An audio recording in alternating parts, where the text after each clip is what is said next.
नमस्कार मंडळी, तुमचं स्वागत आहे राजाराणी या यूट्यूब चॅनलमध्ये। वेंगुर्ला सिरीजमधला आपला हा चौथा ब्लॉग। तर या चौथ्या ब्लॉगमध्ये आज आपण पाहणार आहोत वेंगुर्ला बंदर। वेंगुर्ला बंदर हे सुप्रसिद्ध पर्यटन स्थळ म्हणून सिंधुदुर्ग जिल्ह्यामध्ये प्रसिद्ध आहे। वेंगुर्ला हे शहर समुद्रकिनारी वसलेलं ऐतिहासिक शहर असून ते संपन्न परंपरा लाभलेलं आहे। वेंगुर्ला शहराची मुख्य ओळख व्यापारी बंदर म्हणून होती, परंतु आता केवळ एक मासेमारी बंदर अशी त्याची ओळख झाली आहे। अप्रतिम निसर्ग व सौंदर्याने नटलेल्या वेंगुर्ला शहराची नवी ओळख ही वेगाने विकसित होणारे पर्यटन स्थळ म्हणूनच करून द्यावी लागली। महाराष्ट्रातील कमी प्रदूषित समुद्र किनारपट्टी म्हणून वेंगुर्ल्याची ओळख आहे।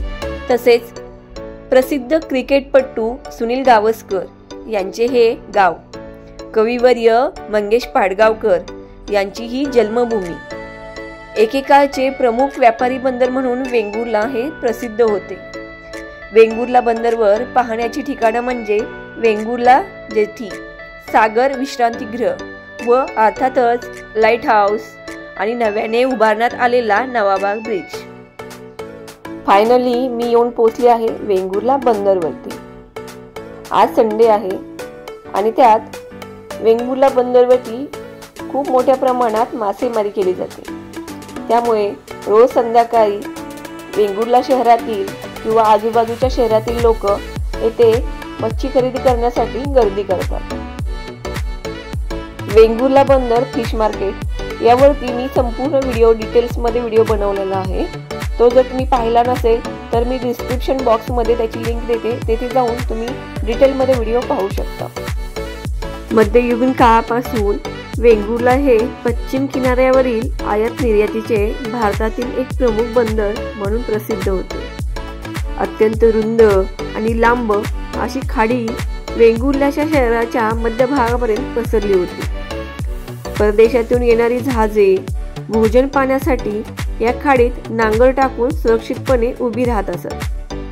नव्याने उभारण्यात आलेला नवाबाग ब्रिजमुळे हे असं सुंदर असं दृश्य आपल्याला पाहायला मिळतं। समोर दिसत आहे तो सागर विश्रांतीगृह, त्यानंतर दिसणारा हा समुद्र किनाऱ्याचा लुक। अरब, डच, पोर्तुगीज वगैरे परदेशी व्यापारी आपला व्यापारी माल घेऊन या बंदरावर येत असत। या बंदरातून कापूस, तेल, भुईमूग, तांदूळ, मिरी, लवंग, वेलदोडे इत्यादी उच्च प्रतीच्या मालाची निर्यात होत असत। हा व्यापार प्रामुख्याने तांबडा समुद्र व इराणचे आखात मार्गे अरब व्यापाऱ्यांमार्फत होत होता। आता आपण जाणार आहोत सागर बंगलो पाहण्यासाठी, किंवा त्यालाच सागर विश्रांतीगृह असंही बोललं जातं। इथून लाईट हाऊसला रोड जातो, पण आता लाईट हाऊस त्याचं टायमिंग आहे, त्या टायमिंगमध्ये आल्यानंतरच आपल्याला तिथे एंट्री आहे। आता त्याचं टायमिंग संपलेलं आहे, त्यामुळे तुम्हाला लाईट हाऊस नाही पाहता येत। तर मी पुढचा ब्लॉग नक्की बनवेन लाईट हाऊसवरती। सागर बंगलोवरून हे दिसणारं सुंदर असं दृश्य, हे आता रिनोव्हेशन झालेलं आहे 2024 मध्ये। सागर बंगलोवरून दिसणारं हे समुद्राचं छान असं दृश्य आणि इथून दिसणारा सनसेट पॉइंट।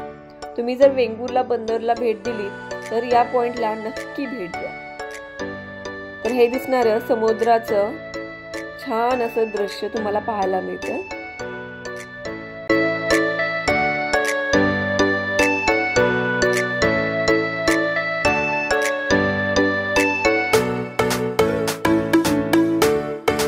लाईट हाऊसला जाणाऱ्या रोडला ह्या छान अशा लाईट्स लागलेल्या आहेत,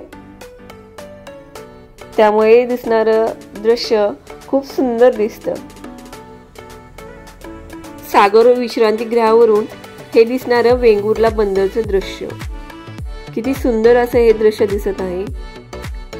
ज्या मासेमारी करण्यासाठी चाललेल्या होड्या, येणं जाणारी वाहनं, नवाबाग ब्रिज आणि लाईट हाऊसला जाणारं रोड, हे सर्व इथे असं खूप छान असं दृश्य दिसत आहे।